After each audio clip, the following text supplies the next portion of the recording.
Good morning and welcome to Morning Movie News. Today is an All Man of Steel special report. Now the first story has to do with a slight spoiler in Man of Steel, so if you don't like spoilers at all, you've been warned.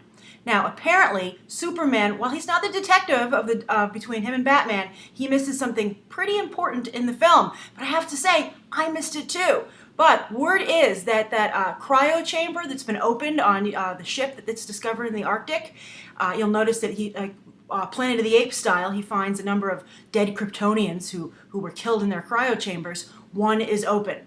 Now, I didn't think much of it. I actually saw the movie a second time over the weekend, and I noticed it a little bit more, but I was like Clark. I was like, meh, okay, whatever. Where's Jor-El? I want to ask him some more questions. But the rumor circulating around is that is actually the pod of Supergirl.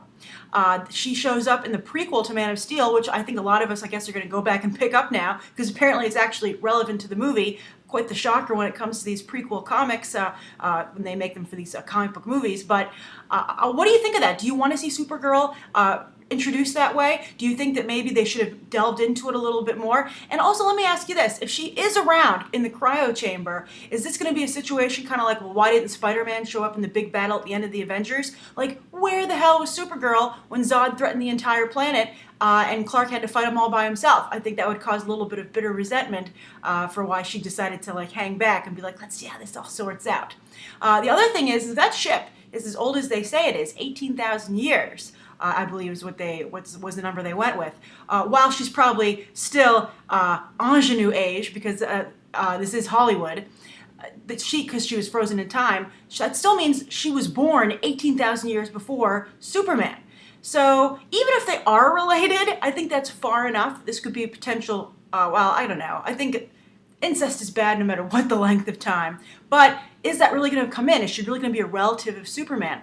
Because it might be more interesting, I think, to have, give Superman the opportunity to maybe continue his Kryptonian race and be with one of his own people. I mean, I partially thought that it would have been interesting in this movie to make Faora the main villain, make General Zod a woman, and have a situation where Kal-El was tempted, and she argued, I think, somewhat reasonably, that they could continue the race naturally with free will for the people of Krypton. So I think adding Supergirl to the mix is interesting, but I think that Kal should ask her a few questions if and when she does show up in the sequel. Sequel, yes. As was reported and we all discussed before Man of Steel came out, Warner Brothers is very keen on making a sequel. But at least so far, based on the box office, they are making moves at the studio, Wall Street Journal reported over the weekend, to fast-track that sequel. How fast? 2014, next year. The Wall Street Journal source said that would mean they would need to rush into production, shortchange themselves a little bit on their time for special effects to get it out in time. What's the rush? They want a Justice League movie in 2015. Yeah, they're still shooting for that. I have to tell you, as I've said in my reviews of Man of Steel, my spoiler and non-spoiler one, I feel very strongly that there are great ideas here, but the storytelling is rushed, and I think when the storytelling is rushed, it's because, perhaps things are rushed a little bit. People aren't taking the time behind the scenes. They're like, you know what, the script's good enough, let's just make this movie. So I think the last thing Man of Steel needs is more rushing, behind or in front of the camera. So I think that Warner Brothers, they should breathe a sigh of relief that there's such keen interest in their DC Cinematic Universe. A lot more Man of Steel news coming this week, a lot of analysis. But I think that they should, the last thing they need to do, and one of the people I interviewed in the audience review said this as well, don't rush just to try and compete with Marvel, because the best way you're going to compete is to turn out great movies. And while a lot of you did like Man of Steel, I have the feeling, based on what I'm seeing from Twitter, talking to people, my audience interviews, across the board, I think audiences are as divided as critics. And so, that's something to take into account. Third story. Over the weekend, David Goyer was also interviewed, because everybody wants to talk to everybody associated with Man of Steel, because bottom line, no matter what anybody thinks of the movie, it's big news. He said, this is not a Christian Bale Batman. He's not going to come back. I know we showed the Wayne logo. That was a nice nod to the Nolan universe, but everything starts with Superman. Superman is 0 point, and all of the characters will spin off of him for Justice League. He will be the focal point. I think maybe because he's the most powerful, that might make sense here. And also, I'll tell you later this week, but when I watched Man of Steel for a second time, I spent a lot of the movie thinking, well, how is Batman going to defeat him if there's no kryptonite? Because that's like his signature move. But anyway, so Goyer said, no way is Bale coming back, not going to happen. Here's my feeling. If this movie significantly drops and doesn't hold up, Man of Steel in its second or third weekends, and it still make millions of dollars, but if it doesn't reach the $1 billion club, which at this point, these movies it should come awfully close. But if in any way it's disappointing, and as Entertainment Weekly surmised, perhaps they'll take a Downey Jr. sized dump truck of money over to Christian Bale's house and say, oh, please come back and play Batman. So that really, that's my final news story of the day. We had the first one was Supergirl.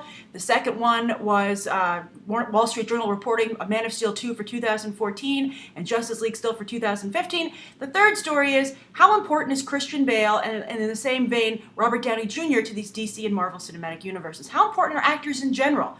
Because, even though I thought the cast here, even though I didn't think all the great ideas in Man of Steel were well developed, I thought the cast was good. And at a certain point, you just have to be like, this is my person.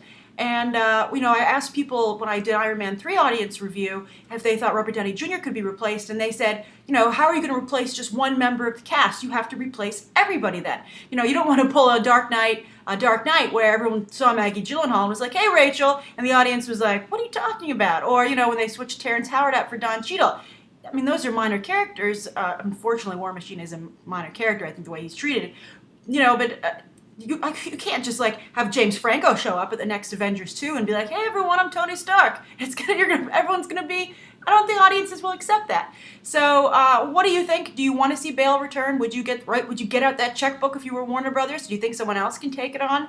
And do you think Man of Steel is 2014 too early? Do you think the Man of Steel should he be the focal point of the Justice League in the DC cinematic universe, or should it be Batman, who is by far and away still the most successful character cinematically? And I have to say, in the comic books as well, sales there as well. That's what drives readers. And Man of Steel might be the first, but he's not the most popular guy. All right, so last thing, quick. Question, one of your questions. I'm going to take one actually from the Man of Steel audience reaction. A number of you, I answered this actually in the comments, but I wanted to make sure I talked about it. A few of you said, why didn't you ask any women what they thought of the movie? And I'll tell you, women usually, there are two reasons that women you'll notice almost never do audience reviews on Beyond the Trailer. The first is that women don't tend to really go to the movies early on Friday morning. We're covering shows that play at 9:30, 10 a.m. I don't know what women are doing that men are not at that hour, but it's mostly single guys who go by themselves. I don't know their dating status or marital status, but guys who go by themselves to the movie in the morning. That's usually who's there. And also most willing to talk, because there's nobody else to talk them out of it. I will tell you this. One of the most common occurrences on Beyond the Trailer is a guy will say he wants to do the interview, and then his girlfriend, he'll be like, hey, is this cool? You want to do it with me, or will you wait a second? And I would say almost every time the girlfriend says, don't do it, and pulls him away. So not only are they not doing interviews, but they are stopping others from doing them as well. The second big thing, though, is that almost every time as well, when a woman does consider doing it, she always feels she doesn't look good enough to be on camera.